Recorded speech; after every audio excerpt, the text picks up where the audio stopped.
Dear students, तो अभी हम लोग केमिकल काइनेटिक्स जो देख रहे थे, तो थर्ड क्लास है आज हम लोग का, third class of chemical kinetics. और इस क्लास में हम लोग देखेंगे rate law and rate constant. इस दो टॉपिक का हम लोग डिस्कशन करेंगे। रेट लॉ का मतलब क्या है? दर नियम। और रेट कांस्टेंट का मतलब दर नियतांक। तो देखिए ध्यान से, ये रेट लॉ क्या होता है? रेट लॉ मतलब किसी रिएक्शन का रेट। अभी हमको पता है कि रेट क्या होता है, change in concentration with respect to time. तो किसी रिएक्शन का रेट और उसके रिएक्टेंट के कंसंट्रेशन के जो बीच का रिलेशन है, वही कहलाता है रेट लॉ। एक स्टेटमेंट लिख लेने दीजिए, फिर से मैं इसको समझाता हूं। It is the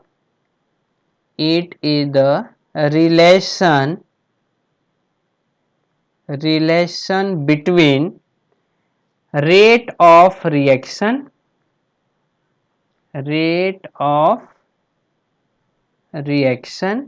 and concentration of reactant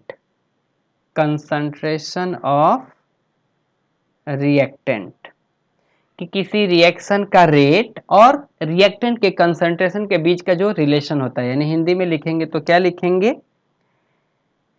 किसी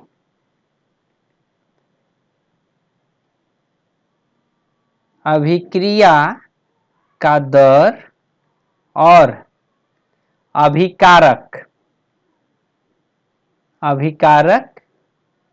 के सांद्रता, एक सेकेंड, अभिकारक के सांद्रता के बीच का संबंध दर नियम कहलाता है।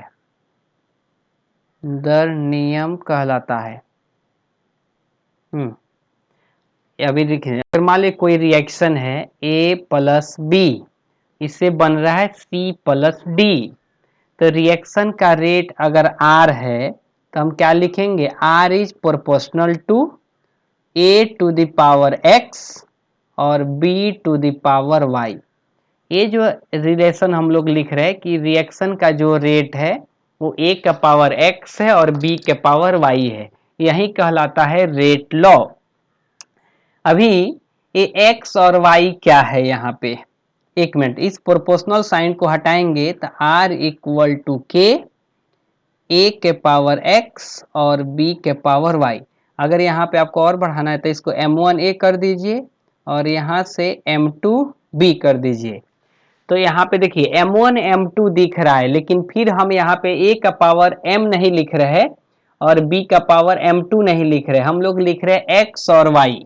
क्योंकि जो AX और Y है ये एक्सपेरिमेंटल डेटा है, ये रिलेशन जो है ना वो एक्सपेरिमेंटल होता है। कोई बोलेगा कैसे, हमको समझेगा? तो रिएक्टेंट को देखकर हम नहीं बता सकते हैं कि रिएक्शन का रेट क्या होगा। जैसे एग्जाम्पल के लिए देखिए ध्यान से, अगर एक कंटेनर है, यहाँ पे आपको मिल्क रखा है, प्योर मिल्क काऊ का या कोई का, और एक कंटेनर है इसमें जो बच्चे का जो बनाया हुआ मिल्क आता है वो है, यानी आर्टिफिशियल है, तो आप दूर से देखकर या बिना टेस्ट किए बता सकते हैं क्या कौन प्योर है या कौन आर्टिफिशियल और कौन नेचुरल है? नहीं सर, नहीं। ये दोनों कैसे रिएक्शन करेगा या बता सकते क्या? नहीं बता सकते हैं। दूसरा एग्जांपल, एक कंटेनर में आपको यूरिया दे दिया गया है और दूसरे कंटेनर में आपको साबूदाना का हिंदी इंग्लिश पता है क्या? साबू। अच्छा, एक में यूरिया दिया है, दूसरे में साबूदाना दिया है। आप दूर से देख के बताएंगे क्या कौन सा यूरिया कौन सा साबूदाना? पता लग जाएगा सर। अरे इसमें थोड़ा बहुत डिफरेंशिएबल है। और पूछता हूं, चलिए, अगर आपने वही मिल्क का ले लिया और चूना पाउडर ले लिया CaCO3 in H2O, बता पाएंगे? Yes sir. आप देखकर कलर देखकर बता देंगे कि कौन सा मिल्क है कौन सा चूना पाउडर है? नहीं सर। अरे वैसे नहीं ना, ऐसे देखना है। तो अभी देखिए मिल्क का रिएक्शन अलग है, कैल्शियम कार्बोनेट का रिएक्शन अलग है। अगर मिल्क पिएंगे तो जबरदस्त, कैल्शियम कार्बोनेट का पाउडर पी लेंगे तो गाड़ी भी खुल सकती है कहीं। तो ये दोनों के बहुत डिफरेंस है। तो कहने का मतलब है कि रिएक्टेंट को देखकर वो रिएक्शन कैसे करेगा इसके बारे में कहना मुश्किल है। तो इसलिए जब भी रेट लॉ लिखा जाता है तो ए के पावर एक्स और बी का पावर वाई, अगर तीन कंपोनेंट रहेगा तो इसमें हम उसका पावर जेड लिख देंगे। ये एक्स वाई जेड जो है एक्सपेरिमेंटल डेटा है, हम उसको देखकर नहीं बता सकते हैं कि कौन रिएक्शन कैसा है। जैसे आप ही बताइए, अभी Na प्लस Cl2, तो ए बनेगा NaCl और K प्लस Cl2, ए बनेगा KCl। तो आप बता सकते क्या कि कौन किसका रेट कैसा होगा? नहीं, ये बहुत मुश्किल है। तो रिएक्शन का रेट उसको केवल देखकर नहीं बताया जा सकता जब तक एक्सपेरिमेंट नहीं हो। तो इसलिए एक्स और वाई जो है वो एक्सपेरिमेंटल डेटा है। एक्स और वाई जो है, एक्स जो है M1 के बराबर हो भी सकता है नहीं भी हो सकता, वाई जो है M2 के बराबर हो भी सकता है नहीं भी हो सकता है। वो कब होगा वो हम आगे देखेंगे, लेकिन अभी अगर किसी ने पूछ दिया रेट लॉ लिखो तो आपको ए का पावर एक्स बी का पावर वाई ही लिखना पड़ेगा। आप डायरेक्ट ए के पावर M1 और बी के पावर M2 नहीं लिख सकते, वो रॉन्ग भी हो सकता है करेक्ट भी हो सकता है। समझे क्या? जैसे अगर यहाँ पे कोई रिएक्शन दिया हुआ है, मान लीजिए P A plus Q B, small Q, इससे बन रहा है आपको मान लीजिए एस सी और टी डी। तो अब आप रेट लॉ क्या लिखेंगे? आर इक्वल टू के, ए के पावर एक्स और बी का पावर वाई। आप इधर P और Q नहीं लिख सकते हैं, समझ रहे क्या? ये मेरा मेन टारगेट था बताने का, क्योंकि ये एक्सपेरिमेंटल डेटा है। तो हम लिखेंगे R यहाँ पे क्या है? रेट ऑफ रिएक्शन है, रेट ऑफ रिएक्शन यानी अभिक्रिया का दर।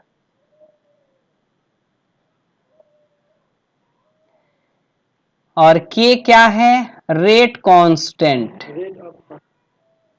रेट कांस्टेंट या इसी को बोलते हैं दर नियतांक। रेट कांस्टेंट या इसका एक और नाम है वेलोसिटी कांस्टेंट, वेलोसिटी कांस्टेंट। तीसरा नाम है स्पेसिफिक रिएक्शन रेट, ये बताऊंगा ऐसा क्यों। स्पेसिफिक रिएक्शन रेट तो एग्जाम में पूछा जाता है कि यहाँ पे के को क्या कहा जाता है, तो रेट कांस्टेंट कहेंगे, वेलोसिटी कांस्टेंट कहेंगे, स्पेसिफिक रिएक्शन रेट कहेंगे, एक ही मीनिंग है। तो ये हो गया। अभी कैपिटल ए क्या है? Concentration of A. Capital B ये क्या है? Concentration of B. एक्स और वाई क्या है? एक्स को हम लोग ऑर्डर बोलते हैं, कोटि। एक्स जो है उसको बोलते हैं ऑर्डर ऑफ ए, यानी ए की कोटि, ए की कोटि। और जो वाई है वो है ऑर्डर ऑफ बी, बी की कोटि। तो हमसे एक्स भी पूछता है, वाई भी पूछेगा, के भी पूछेगा, रेट भी पूछेगा, तो आपको ध्यान देना है। तो ये है रेट लॉ। यानी रेट लॉ क्या होता है? अभी देखिए, किसी रिएक्शन का रेट और उसके रिएक्टेंट के कंसंट्रेशन के बीच का संबंध, बीच का रिलेशन कहलाता है रेट कांस्टेंट। और प्रोपोर्शनलिटी को हटाने में जो के आता है उसी को कहा जाता है रेट कांस्टेंट। इसमें डाउट है? No sir. No sir. अगर ओवरऑल रिएक्शन का ऑर्डर पूछा जाए, overall order of reaction, order of reaction, तो ये दोनों हो जाएगा, एक्स सम होगा X plus Y. X plus Y का जो सम होगा वो होगा आपका order, overall order of reaction. ठीक है जी। अब जैसे अगर मैं कोई रिएक्शन लिखूं N2 plus 3H2 gives 2NH3, तो आप रेट लॉ क्या लिखेंगे? आप तो ऐसे करेंगे ना, R इक्वल टू के N2 का पावर X और H2 का पावर Y। समझे क्या? जी। तो ए आपका होगा रेट लॉ, क्योंकि आपको नहीं पता है एक्सपेरिमेंट, आपने एक्सपेरिमेंट नहीं किया है, तो एक्स और वाई का वैल्यू आप डायरेक्ट नहीं बता सकते हैं। तो अभी एक इसमें एक टर्म आया है स्पेसिफिक रिएक्शन रेट, ए क्या है? तब देखिए, अगर मान लीजिए ए से बी कोई रिएक्शन दिया है, तब आप रेट लॉ क्या लिखेंगे? आर इक्वल टू के ए के पावर एक्स, नहीं, या मान लीजिए P प्लस Q से बन रहा है R प्लस S, तब आप रेट क्या लिखेंगे? R इक्वल टू के P के पावर X और Q के पावर Y। करेक्ट ना? अब देखिए, अगर यहाँ पे A के कंसंट्रेशन को कंसंट्रेशन ऑफ A अगर 1 कर दिया जाए तो क्या मिलेगा? R इक्वल टू के 1 के पावर X, तो ये क्या मिलेगा? R इक्वल टू के।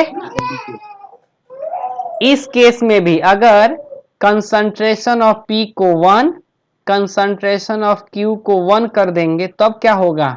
R इक्वल टू के 1 का पावर X और 1 का पावर Y, तो क्या हो जाएगा? R इक्वल टू के, यानी ये कंडीशन लागू है, एक नाम क्या दिया है? स्पेसिफिक, मतलब खास टाइम का या खास कंडीशन का रिएक्शन रेट, यानी किसी एक पार्टिकुलर टाइम जो है उस टाइम पे रिएक्शन का जो रेट है वही कहलाता है रेट कांस्टेंट। यानी वो कौन सा है? जब रिएक्टेंट के कंसंट्रेशन को 1 कर दिया जाए तो जो रिएक्शन का रेट होता है वही क्या होता है? Rate constant. करेक्ट ना? जी सर। जी सर। यानी वो कौन सा स्पेसिफिकेशन है? जब उसका कंसंट्रेशन 1 हो जाए तब, यानी जब रिएक्टेंट का कंसंट्रेशन 1 होता है तो rate constant is called as specific reaction rate. इसमें कोई डाउट है? No sir. तो मैं इसको लिख देता हूं कि रेट कांस्टेंट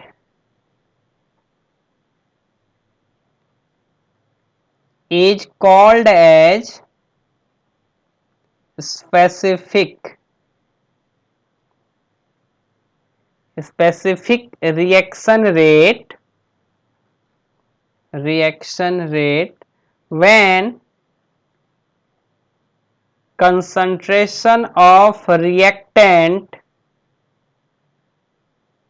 becomes यूनिटी या 1, कि जब रिएक्टेंट का कंसंट्रेशन 1 हो जाए तब जो रेट रिएक्शन का रेट होता है वो क्या कहलाता है? स्पेसिफिक, सॉरी, रेट कांस्टेंट क्या कहलाता है? Specific reaction rate. करेक्ट ना? यानी अगर हिंदी में लिखूं तो क्या लिखूंगा? जब अभिकारक की सांद्रता इकाई हो जाती है तो वह तब वह दर नियतांक क्या करूं? विशिष्ट अभिक्रिया दर कहलाता है। विशिष्ट अभिक्रिया दर कहलाता है। इसमें कोई डाउट है? No sir. No sir. अब यहां से हम लोग एक अच्छे टॉपिक की तरफ जा रहे हैं, यूनिट ऑफ के। इस पे बहुत फर्स्ट जो क्वेश्चन है अब यहां से चालू है, समझिए। टेक्स्ट बुक के अंदर का फर्स्ट क्वेश्चन यूनिट ऑफ के से रिलेटेड है। यूनिट ऑफ के। अब आपको ध्यान से देखना है कि यूनिट ऑफ के हम लोग कैसे निकालेंगे। अच्छा रुकिए, जैसे अगर कोई रिएक्शन दिया हुआ है R equal A gives B, तो आप रेट क्या लिखेंगे? आर इक्वल टू के ए के पावर एक्स, ठीक है। इफ x इक्वल टू 1 हो जाएगा तो हम क्या बोलेंगे? ये फर्स्ट ऑर्डर रिएक्शन है, फर्स्ट ऑर्डर रिएक्शन यानी प्रथम कोटि अभिक्रिया, प्रथम कोटि अभिक्रिया। अगर वैसे ही x 0 हो जाए तो हम क्या बोलेंगे इसको? Zero order reaction. हाँ, जीरो ऑर्डर रिएक्शन या शून्य कोटि अभिक्रिया, शून्य कोटि अभिक्रिया। अगर x जो है 2 हो जाए तो क्या बोलेंगे? Second order reaction. तो वैसे ही सेकेंड, थर्ड, फोर्थ, ऐसा नहीं, ए हाफ भी हो सकता है, 1/2 भी हो सकता है, कुछ भी हो सकता है। अगर x हाफ हो जाए तो हम क्या बोलेंगे? 1/2th ऑर्डर रिएक्शन या हाफ ऑर्डर रिएक्शन, करेक्ट ना? तो ये अलग अलग ऑर्डर ऑफ रिएक्शन के लिए हमको के का फॉर्मूला डेराइव करना है। तब चलिए देखिए ध्यान से, अगर कोई रिएक्शन है ए से बी तो हमको पता है कि इसका रेट लॉ होगा आर इक्वल टू के ए के पावर एक्स, या मैं ऑर्डर के लिए एन लिख देता हूं यहाँ पे, एक्स या एन। तो आर इक्वल टू के ए टू द पावर एन। अब हमको यूनिट ऑफ के निकालना है, तो के को हम लोग सेपरेट करेंगे तो क्या मिलेगा?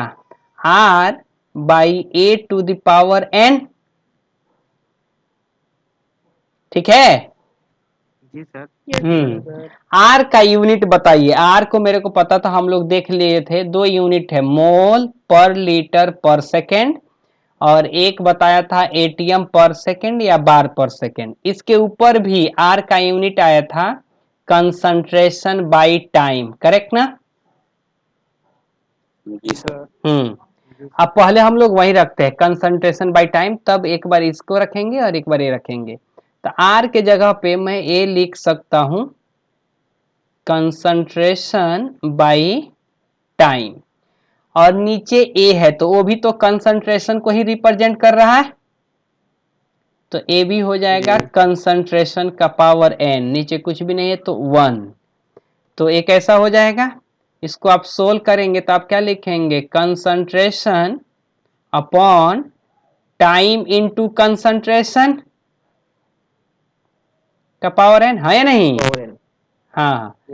अब अगर के निकालेंगे तो एक कंसंट्रेशन ऊपर चला जाएगा, यानी ये हो जाएगा कंसंट्रेशन का power 1 minus N upon time, तो ये जनरलाइज के हो गया।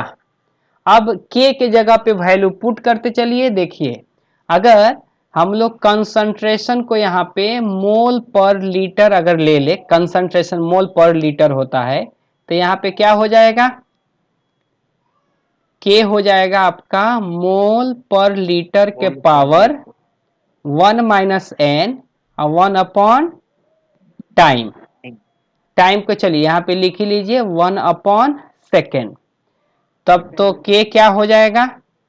मोल का power 1 minus N upon litre का power 1 minus n into second inverse. अब देखिए लीटर को ऊपर लेके जाइए तो ये क्या हो जाएगा? मोल के पावर 1 माइनस एन, लीटर का पावर n माइनस 1, चेंज हो जाएगा ये साइन, माइनस का प्लस, प्लस का माइनस। जी सर। तो ये जनरलाइज ऑर्डर ऑफ के का यूनिट है, जहां पे n है order of reaction, n is order of reaction. तो चलिए n का वैल्यू हम लोग पुट करते जाते और यूनिट देखते जाते। तो मैं यहाँ पे डेटा लिख देता हूँ, इधर n का वैल्यू रखेंगे, इधर उसका यूनिट रखेंगे। तो अगर n इक्वल टू 0 हो गया, यानी ये क्या है? Order of reaction. तो n के जगह पे अगर हम 0 पुट करेंगे तो क्या मिलेगा, मोल के पावर 1 लीटर के पावर 0 - 1 यानी लीटर इनवर्स और सेकेंड इनवर्स, करेक्ट ना। जी सर। तो ये क्या मिलेगा, mole litre inverse second inverse. अगर n इक्वल टू 1 कर दिया जाए तो क्या मिलेगा, n की जगह पे 1 तो 1 - 1 0 और 1 - 1 0 सेकेंड इनवर्स। तो n इक्वल टू 1 यानी फर्स्ट ऑर्डर के लिए यूनिट आ जाएगा इसका सेकेंड इनवर्स। सेकेंड ऑर्डर के लिए बोलिए तो 1 - 2 -1 लीटर 2 - 1 1। अब ऐसा हो जाएगा यानी मोल इनवर्स लीटर और सेकेंड इनवर्स, करेक्ट ना। अगर हाफ हो जाए, हाफ ऑर्डर हाफ हो जाए तब यूनिट क्या होगा, मोल का पावर -हाफ है, -हाफ की प्लस हाफ 1/2 है प्लस हाफ और ये होगा -हाफ। तो हाँ, तो ये हो जाएगा मोल का पावर हाफ लीटर का पावर -हाफ और सेकेंड इनवर्स। अगर ये 3/2 हो जाए तब क्या होगा, 3/2 तो -1/2 हो जाएगा। जी सर -1/2। तो ये हो जाएगा मोल के पावर -1/2 लीटर क्या होगा तब हाफ होगा, करेक्ट ना। देखिए ना डेटा पुट करके, अगर 3/2 करेंगे तो 1/2 हो जाएगा। तो देखिए, तो अगर जैसे जैसे n हमको पता होना चाहिए या वो बताएगा तो हम उसका ये जनरलाइज फॉर्म पे अगर वैल्यू रख देंगे तो जो n पूछेगा उसका यूनिट निकल जाएगा, ठीक है। n कुछ भी हो सकता है, n पॉजिटिव हो सकता है, निगेटिव हो सकता है, जीरो हो सकता है। n क्या नहीं हो सकता है, इन्फिनिटी। इन्फिनिटी में इनडिटर्मिनेट टर्म नहीं हो सकता है, समझे क्या। हाँ, चलिए अभी थोड़ा एटीएम के टर्म में भी निकाल दिया जाए। अगर कंसंट्रेशन के टर्म पे अगर एटीएम रख दिया जाए यहां से, इफ कंसंट्रेशन के जगह पे अगर हम लोग एटीएम रख देंगे तब के क्या हो जाएगा, एटीएम का पावर क्या 1 - n और टाइम। एटीएम के पावर 1 - n अपॉन टाइम। तो ये हो गया आपका जनरलाइज। चलिए अभी फिर से वही कहानी, इधर हम लोग ऑर्डर लिखते और इधर यूनिट लिखते। तो टाइम को अगर सेकेंड में रख दिया जाए तो क्या हो जाएगा, एटीएम के पावर 1 - n और इधर हो जाएगा सेकेंड, करेक्ट ना। सेकेंड जी। यानी एटीएम के पावर 1 - n और ये हो जाएगा सेकेंड इनवर्स, ठीक है। जी सर। तो चलिए n अगर 0 हो तो क्या मिलेगा, एटीएम सेकेंड। अगर 1 हो तो सेकेंड इनवर्स, 2 हो तो क्या मिलेगा, ATM minus inverse into second. ATM minus inverse वैसे थोड़े बोलते हैं, एटीएम इनवर्स सेकेंड इनवर्स। जी सर। अगर 3 हो तो क्या होगा, 3 तो एटीएम का पावर -2 और सेकेंड में, समझ गए ना। जी सर। तो ये आपको ध्यान रखना है और इसके पे बेसिस पे जो एग्जाम में बुक के अंदर क्वेश्चन है उसको हम लोग थोड़ा क्विकली देखते हैं। रुकिए,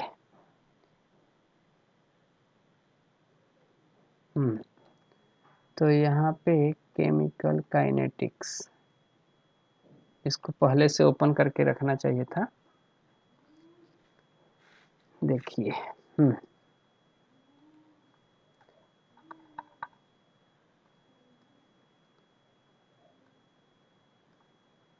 तो जो सबसे एक वाला क्वेश्चन देखिए आप, इसको मैं आप स्क्रीन पे ही रख देता हूँ।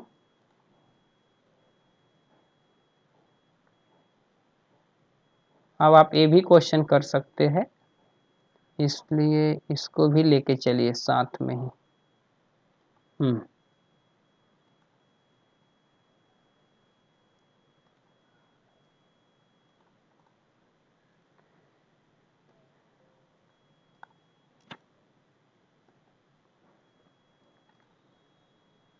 अब फर्स्ट क्वेश्चन को ध्यान से पढ़िए, क्या दिया हुआ है।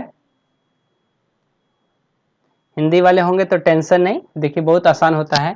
फ्रॉम द रेट एक्सप्रेशन, उसने रेट एक्सप्रेशन दिया हुआ है फॉर द फॉलोइंग रिएक्शन, या इसको rate low. Determine there order of reaction and dimension of the rate constant, dimension भी बताना है। अभी ये देखिए ध्यान से, 3NO गिव्स N2O गैस। अभी आप बताइए, अगर हम लोग रेट लिखते तो हम लोग क्या लिखते, R equal to K NO का पावर X, ठीक है। Yes sir. जी सर। लेकिन उसने क्या, लेकिन यहां पे X क्या दिया है उसने, 2। तो हमको सपने थोड़े आएगा कि जब 3 रहेगा तो वहां पे 2 देना है। इसलिए मैं बार बार बोल रहा कि हम लोग नहीं बता सकते हैं। और देखिए ये सेकेंड वाले केस के लिए, अगर एक H2O2 का कॉफिशिएंट 1 है, I का -3 है, तो अगर इसको देखकर हम H को नहीं कंसिडर कर रहे क्योंकि वो मीडियम है, तो रेट क्या लिखेंगे, R इक्वल टू के H2O2 का पावर X और I माइनस का पावर Y, करेक्ट ना।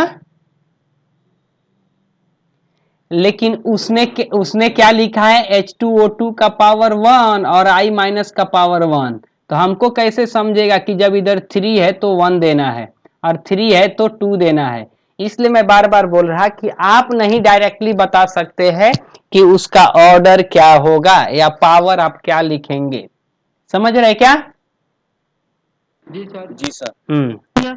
तीनों अभी तीनों एग्जांपल में देखिए कितने खतरनाक है।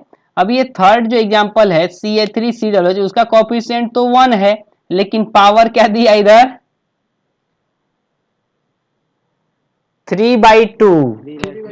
यानी इस रिएक्शन का ऑर्डर कितना है, 3/2। ये जो सेकेंड, करेक्ट ना। जी सर। फर्स्ट रिएक्शन का ऑर्डर कितना है, यस सर। ये फर्स्ट रिएक्शन का ऑर्डर कितना है, 2। सेकेंड रिएक्शन का ऑर्डर कितना है, 2। 1 + 1, 1 + 1 2, ये दोनों ऐड होता है 2। 1+1 2। हाँ, इसका ऑर्डर कितना है, 3/2। 3/2। इसके लास्ट वाले का ऑर्डर कितना है, 1 ना। अरे ऑर्डर 1 है ना।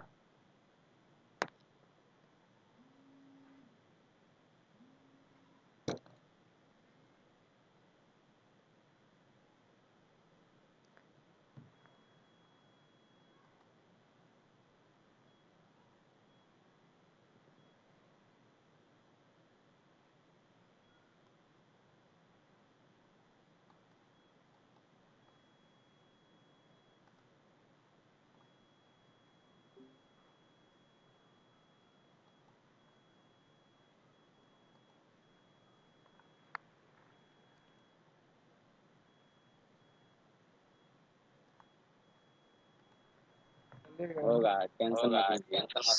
सुनिए, हाँ ये बताइए, तो ये फोर्थ वाले का ऑर्डर क्या होगा।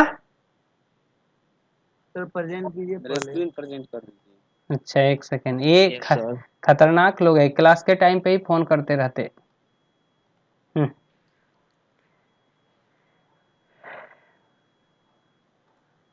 बोलिए, अभी दिख रहा है, नहीं सर। No sir. नहीं दिख रहा है। आ गया। दिख रहा है सर। दिख रहा है सर। हाँ, फोर्थ वाले का ऑर्डर क्या होगा, 1। 1। तो ये ऑर्डर आप समझ गए। एक क्वेश्चन बोला कि ऑर्डर बताओ, दूसरा बोला डायमेंशन ऑफ रेट कांस्टेंट, यानी यूनिट बताओ, यूनिट बताना है, डायमेंशन नहीं। तो यहाँ पे सेकेंड ऑर्डर दिया है, सेकेंड ऑर्डर, तो इस केस में के का ऑर्डर क्या होगा, के का यूनिट क्या होगा,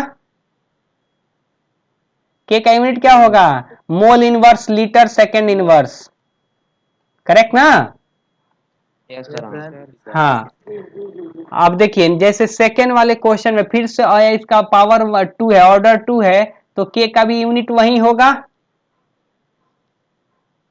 जी यहाँ पे पावर 3/2 है, तो वो भी मैंने बता दिया कि पावर 3/2 है, तो पावर 3/2 है तो क्या होगा, मोल का power half, litre inverse, second inverse, correct ना। तो अभी आप कोई रिएक्शन दिया रहेगा तो उसका रेट, ऑर्डर और आप यूनिट बता सकते क्या। जी जी सर। सर यहाँ पे डायमेंशन का मतलब यूनिट बताना है। हाँ, डायमेंशन मतलब MLT ये नहीं बताना है, यहाँ पे गड़बड़ किया है, क्योंकि यूनिट MLT के टर्म में नहीं, वो यूनिट लिखा हुआ रहेगा, यूनिट दिया है, समझे क्या। जी सर। हाँ, डायमेंशन का मतलब MLT ना। चलिए अब ये सेकंड क्वेश्चन को पढ़िए, 4.2 क्वेश्चन क्या दे रहा है, 2a + b गिव्स a2b।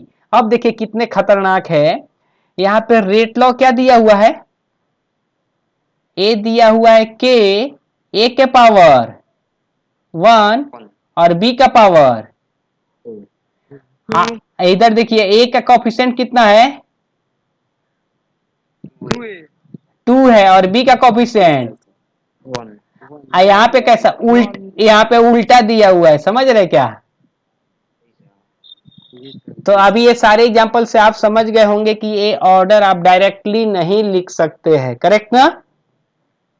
जी सर। जी सर। अब देखिए, अब कह रहा है के दिया हुआ है उसका, और बोला calculate the initial rate of reaction, reaction का रेट बताओ कब, जब ए का कंसंट्रेशन 0.1 और बी का कंसंट्रेशन 0.2 हो। तो हमको तो पता है आर बराबर ए रिलेशन है, और के दिया हुआ है 2 × 10⁻⁻6, इनिशियल में ए दिया हुआ है आपका 0.1 और बी का कंसंट्रेशन दिया है 0.2। तो इस डेटा पे नहीं रख लेंगे इस रिलेशन पे।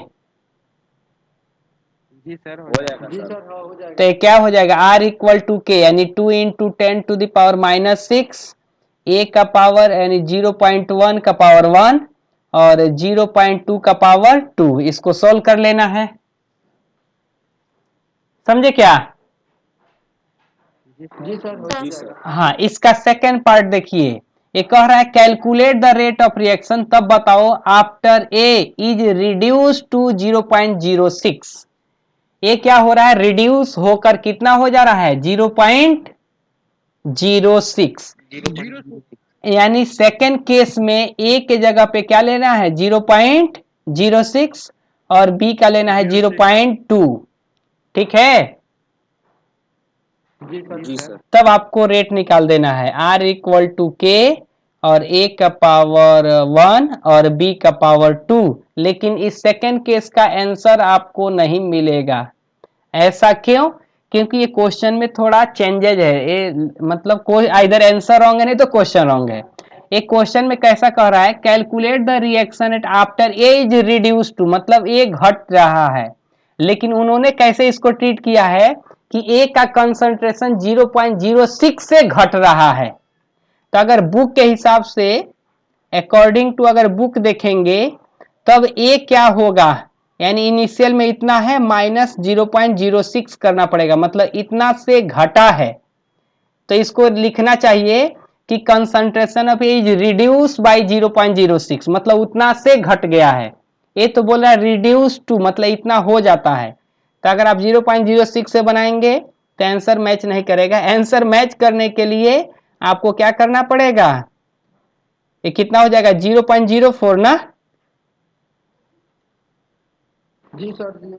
हाँ, तो ऐसा है, तो ये बुक में थोड़ा गड़बड़ है, तो बुक का अगर आंसर मिलाना है तो रिड्यूस बाई है, वहां पे रहना चाहिए रिड्यूस बाई, मतलब उतना से घटना चाहिए, रिड्यूस टू नहीं होना चाहिए। रिड्यूस टू का मतलब है वहां तक आ जा रहा है, समझे क्या। तो ये है अभी, क्या मतलब वो भी तो हो जाएगा कि घट के आ जा रहा है। हिंदी में सब गलत दिया है। हिंदी में क्या लिखा है, there is a concentration of A घट कर 0.06 मोल पर लीटर रह जाए। तो वही तो मैं बोल रहा ना, ये जो लैंग्वेज दिया है वो उसका मीनिंग वही है कि 0.06 रह जाए, इसलिए तो मैं बोला ना डायरेक्ट हमको ऐसे बनाना है, लेकिन आंसर मैच नहीं करेगा। उसने क्या बोला है, हिंदी में कैसा लिखा है, हिंदी वाला करेक्ट है, इंग्लिश में कैसा मतलब रहना चाहिए, रीड ऐसा, अगर उसको ऐसा बनाना है कि घट 0.06 से घट जा रहा है तो लिखना चाहिए रिड्यूस बाय 0.06। जी सर, बाय होता है। थोड़ा ग्रामेटिकली गड़बड़ है, हिंदी में वो करेक्ट है, समझे क्या? जी सर, जी सर। हिंदी वाला का आंसर इसे मैच कर जाएगा।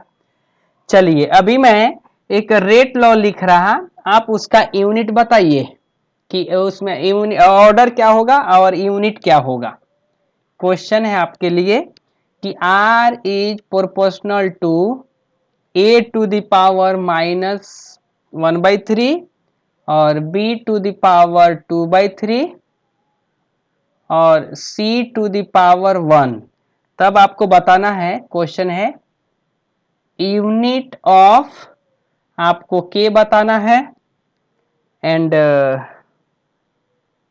Unit of K and R दोनों बताना है पहला पार्ट में, और दूसरे पार्ट में बताना है ऑर्डर ऑफ रिएक्शन।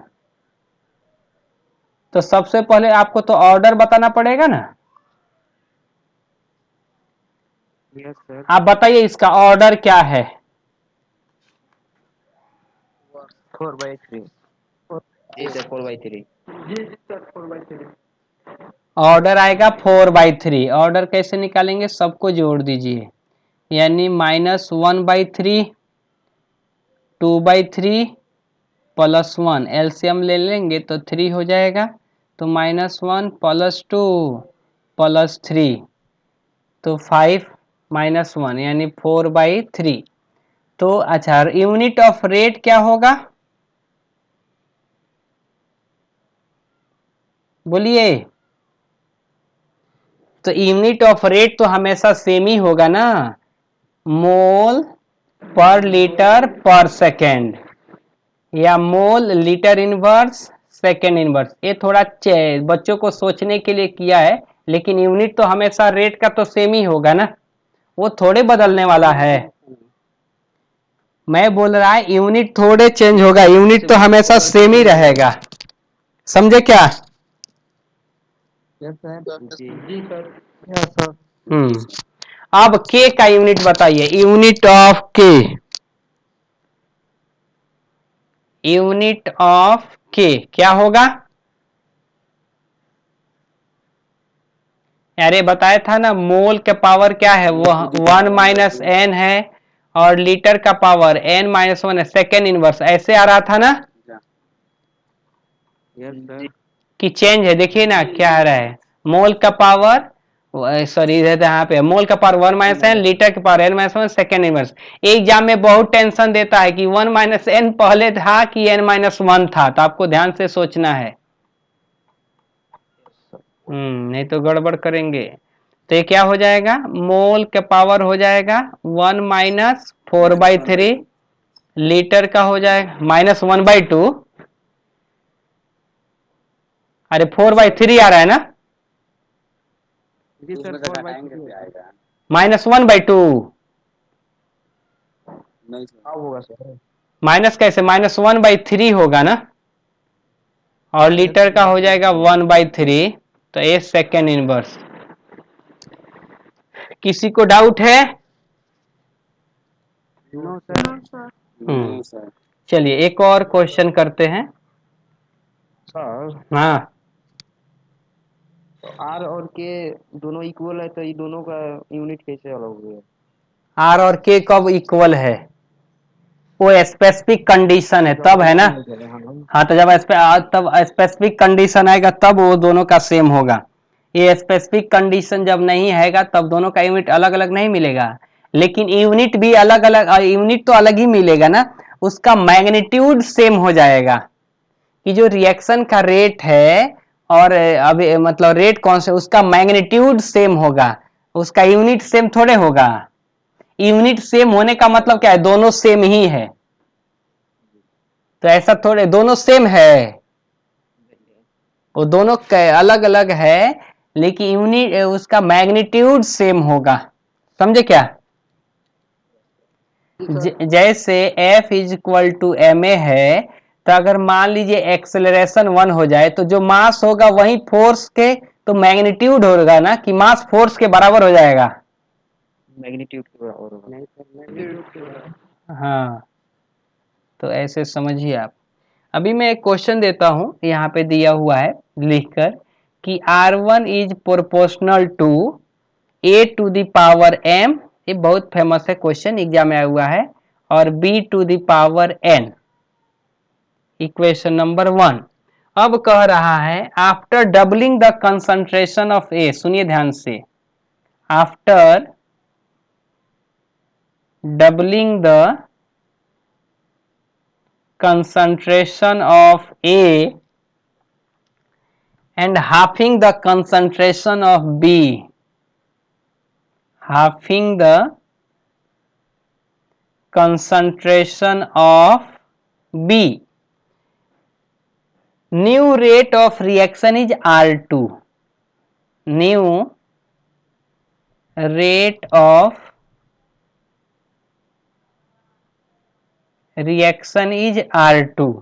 तो कह रहा है कैलकुलेट R2 बाई R1, ये बोल रहा है R2 बाई R1 निकालो। इसको हिंदी में लिखो कि समझेगा। डबलिंग मतलब डबल करना, दुगुना, दुगुना, और हाफिंग मतलब आधा।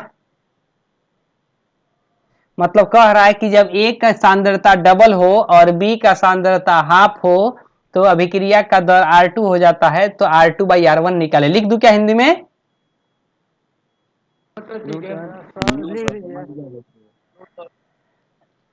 समझेंगे कि लिख दूं? समझ जाएंगे। हाँ, ये डबलिंग है, डबल हो रहा है। यानी क्या कह रहा है कि जब a के जगह पे, सॉल्यूशन इसका हम लोग देख रहे हैं कि जब a के जगह पे 2a हो रहा है और b के जगह पे b/2 हो जाए, तब R1 जो है वो R2 हो जा रहा है।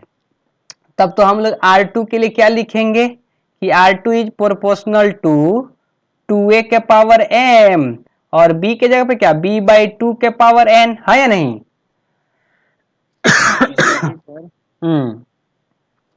यानी तो इसको और सोल्व कीजिए तो R2 इज प्रोपोर्शनल टू 2 की पावर m, a के पावर m, और ये क्या होगा b के पावर n अपॉन 2 का पावर n, करेक्ट ना? इक्वेशन 2 हो गया। अब इक्वेशन 1 दिया है, इक्वेशन 2 दिया, अब क्या करेंगे? ऐसा यहाँ सर आवाज कट जा रहा है सर। इक्वेशन 1 से उसका वैल्यू, हाँ, 2 से अभी हो गया, 2 को 1 से डिवाइड कर देंगे, यानी इक्वेशन 2 डिवाइडेड बाई इक्वेशन 1, तो R2 बाई R1, तो ये क्या हो जाएगा 2 के पावर m, a के पावर m, b का पावर n, 2 का पावर n, और डिवाइडेड बाई a डेटा करना है आपको, तो क्या होगा? अच्छा, प्रोपोर्शनल में डालिए, a का पावर m और b का पावर n, तो a से कैंसिल हो गया, a से a कैंसिल हो गया, तो क्या हो गया R2 by R1 is proportional to 2 के पावर m बटा 2 के पावर n। तो R2 by R1 is proportional to 2 के पावर m माइनस n। अगर प्रोपोर्शनल को हटाएंगे तो क्या मिलेगा? R2 by R1 equal to k, अच्छा नहीं, के तो कट गया रहेगा, अच्छा कोई दूसरा कांस्टेंट आएगा, k डैश 2 के पावर m माइनस n, वो k डैश 1 भी हो सकता है या कुछ भी हो सकता है, नहीं तो इक्वल टू ऐसे करिए R2 by R1 equal to 2 के पावर m माइनस n हो जाएगा, लेकिन इस प्रोपोर्शनल में तो k डैश आपको दिख रहा है। समझे क्या? Yes sir. एक बार और समझा दीजिए सर।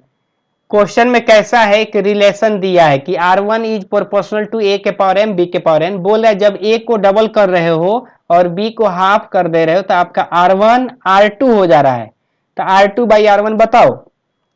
तो मेरे को बोल रहा है, समझ गया, आजा a की जगह पे 2a हो जा रहा है, b की जगह पे b/2 हो रहा है, तब R1 R2 हो रहा है।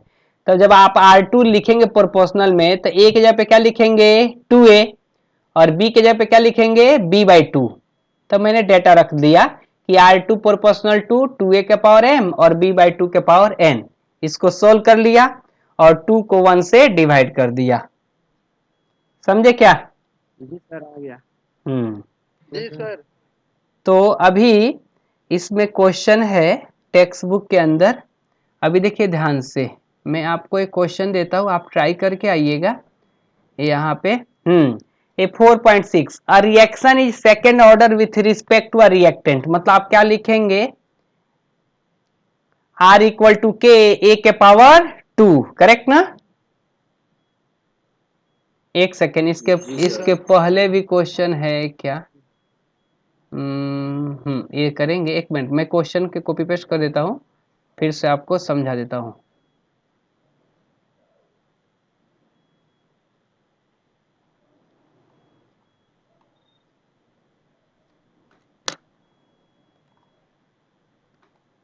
रुकिए, एक दो और क्वेश्चन है इसके अंदर, वो आप ट्राई करके आएंगे, नहीं बनेगा तो कल हम लोग डिस्कस करेंगे। यहाँ पे है,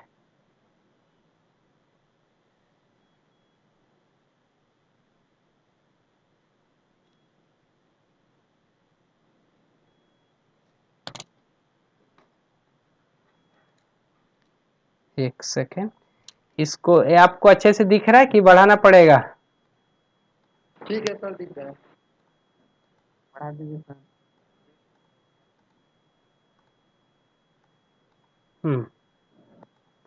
तो ये दो क्वेश्चन है, और क्वेश्चन मैं कल दूंगा आपको, बहुत सारा भी क्वेश्चन मिल जाए।